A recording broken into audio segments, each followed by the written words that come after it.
All right, I got a confession to make, guys. I love creating content, but I do not love sales. I'm a marketing guy. I'm not a sales guy. And there is a difference. And if you feel weird about sales, it's okay. It's okay. That's the one thing that I've learned.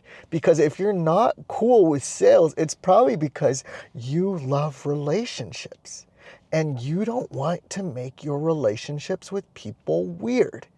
That's one thing I found with people that don't immediately go, woohoo, let's go sell some stuff. I want to tell people about my offer. I want to tell people about my product.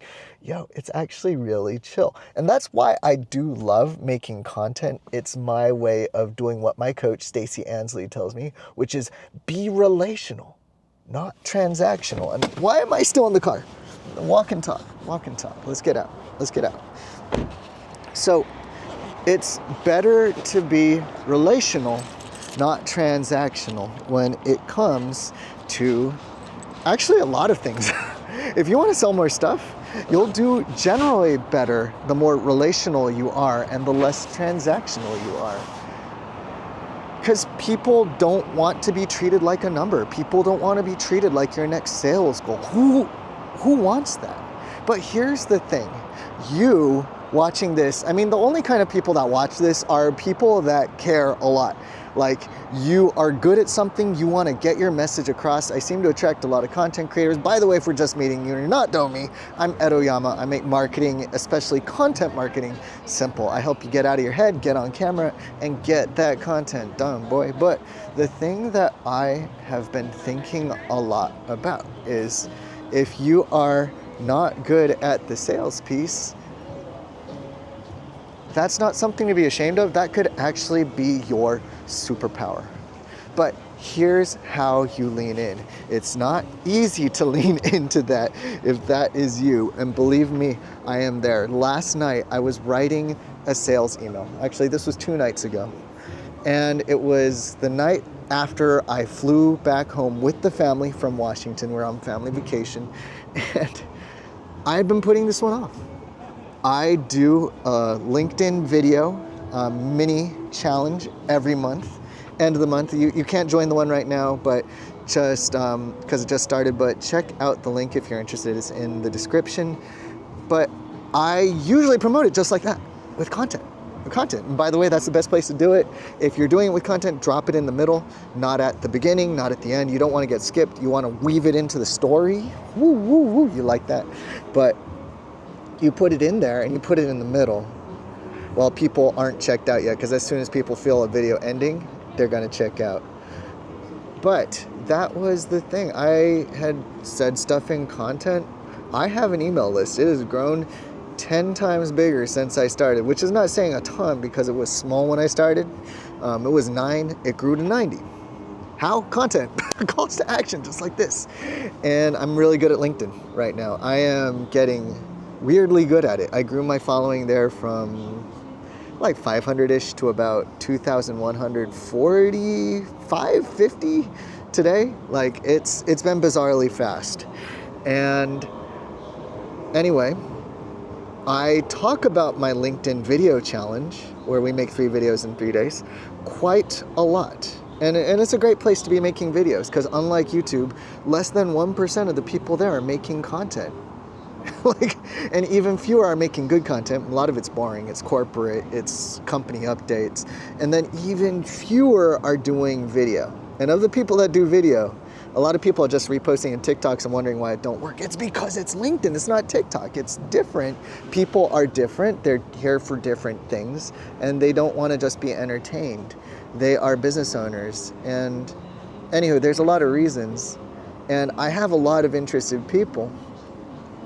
And yet, I wasn't getting that much attention, action, sales. And here's the principle.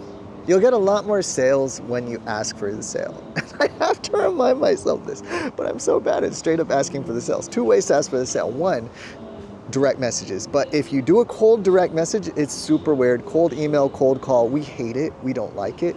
And that's one way. If you're relational and you have the heads up awareness to not make stuff weird that way, you know you're kind of ahead of the game, because there's so many weirdos that direct message you without context, that send you emails, that like auto AI send billions of these, that call you and leave weird random voice messages about this or that, right? Don't do that.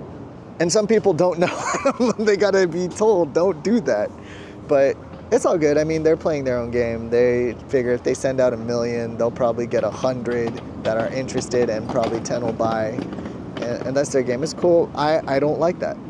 And if you're still here, you probably don't like it either.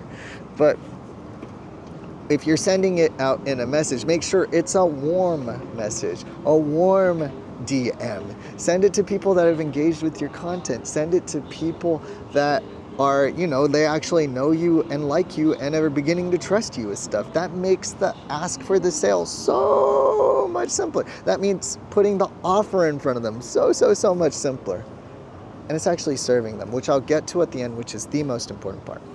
However, the other way to do it is send them an email. And I was so terrified to send this email, even though all 90 of those people on my email list, I use Kit. Kit.com is super cool.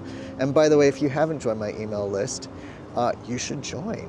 I teach, what is my lead magnet on Kit right now? I have been giving people the easiest short video script ever, everyone's favorite.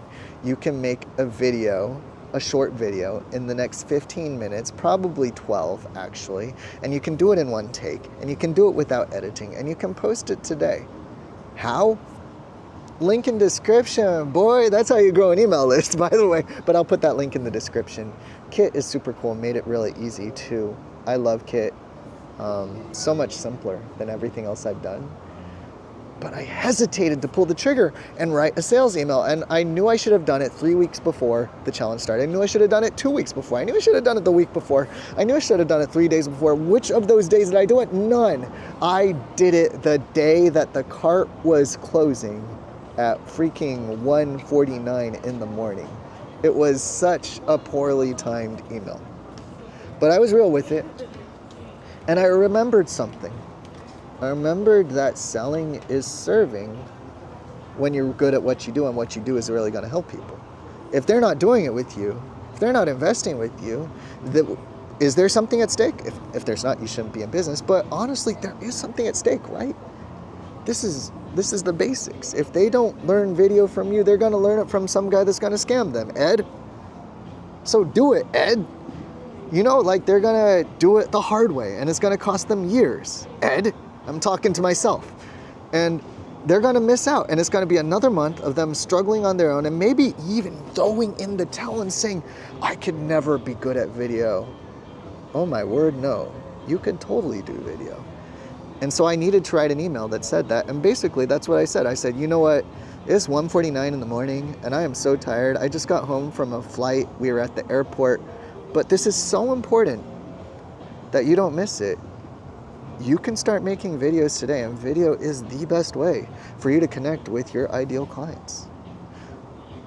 If you have just 12 minutes, I can help you make a video today. You just have to sign up at the link below. And by the way, it's just $49. We'll make 3 videos, in fact, in 3 days. And I'll be there to personally take care of you, to help you do that. Interested? Cool.